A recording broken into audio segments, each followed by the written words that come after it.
Son mari lui servait du thé rouge chaque nuit, jusqu'au jour où elle découvrit que ce n'était pas du thé. Partie 2. Devrais-je le boire, juste cette fois, comme il l'a demandé? Mais si ce thé est sans danger, pourquoi n'en a-t-il jamais bu, lui? Pourquoi sort-il toujours avant, puis se cache pour le préparer? J'ai pris une profonde inspiration, secoué la tête et murmuré « Je ne peux pas le boire ». Ses yeux ont tremblé. « S'il te plaît », dit-il doucement. « Tu me connais depuis des années. Je me suis occupé de toi même avant notre mariage. Est-ce que j'ai l'air de quelqu'un qui pourrait te faire du mal? Alors pourquoi insistes-tu autant? Pourquoi? Ai-je répliqué. Qu'a-t-il de si spécial ce thé? Bois-le toi-même, et peut-être que je le boirai aussi. Soudain son ton a changé. L'homme calme, doux, presque suppliant d'il y a quelques secondes, s'est volatilisé. Il a haussé la voix, tranchante, furieuse. « Ah, parce que je te supplie! Tu te prends pour qui? Tu dois le boire !» Pour la première fois, j'ai vu une vraie colère dans ses yeux. Je me suis reculé légèrement. « Donc maintenant c'est une obligation? »« Oui, » a-t-il aboyé. « Prends ça et bois maintenant. Ne me fais pas perdre mon temps. » J'ai secoué la tête lentement. « Alors je quitte cette maison, tout de suite. » Il a ri, un rire froid, cruel. « Partir? Et aller où? Orpheline comme toi, sans famille, sans foyer. C'est moi qui t'ai fait devenir quelqu'un. T'épouser, c'était une faveur. Tu feras ce que je dis, quand je le dis. » Ces mots m'ont transpercé. J'ai ouvert la bouche, mais aucun son n'est sorti.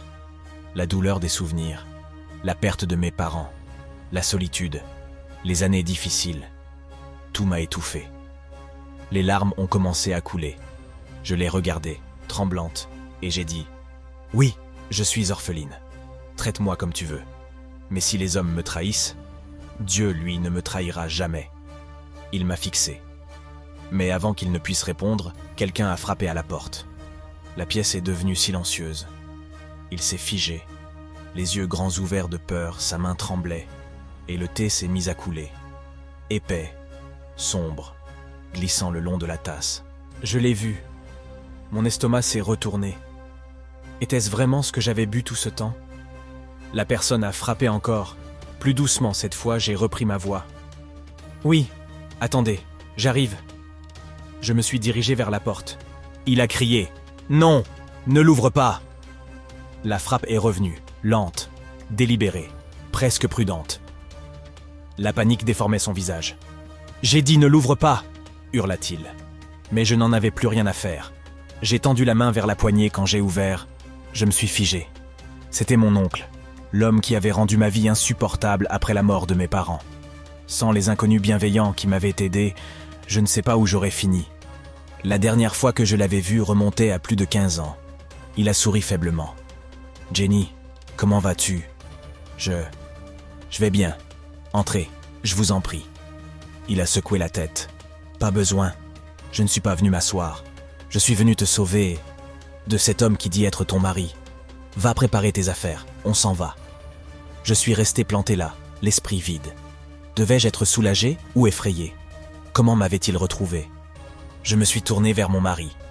Il tenait toujours la tasse, les yeux fixés sur mon oncle. Il ne disait rien. Il y avait dans son regard quelque chose que je ne comprenais pas, mais j'ai ignoré cela.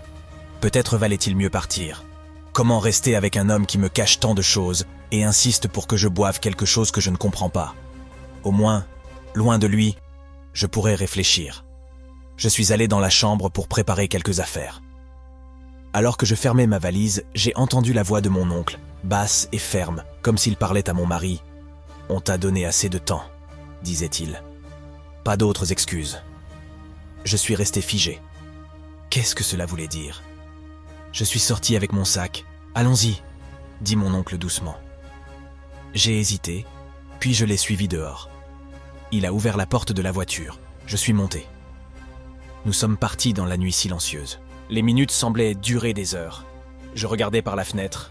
Nous nous étions beaucoup trop éloignés de la maison. « Oncle, ce trajet devient un peu long, » murmurai-je. « Où est-ce qu'on va exactement ?»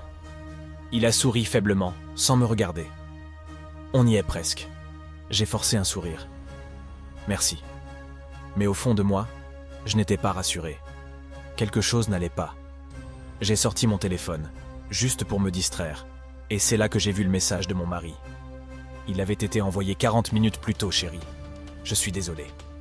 Je n'ai pas pu empêcher ton oncle de t'emmener. Je n'ai peut-être pas été un bon mari, mais ton oncle est dangereux. Trouve un moyen de sortir de cette voiture. Je vais tout expliquer à propos du thé rouge.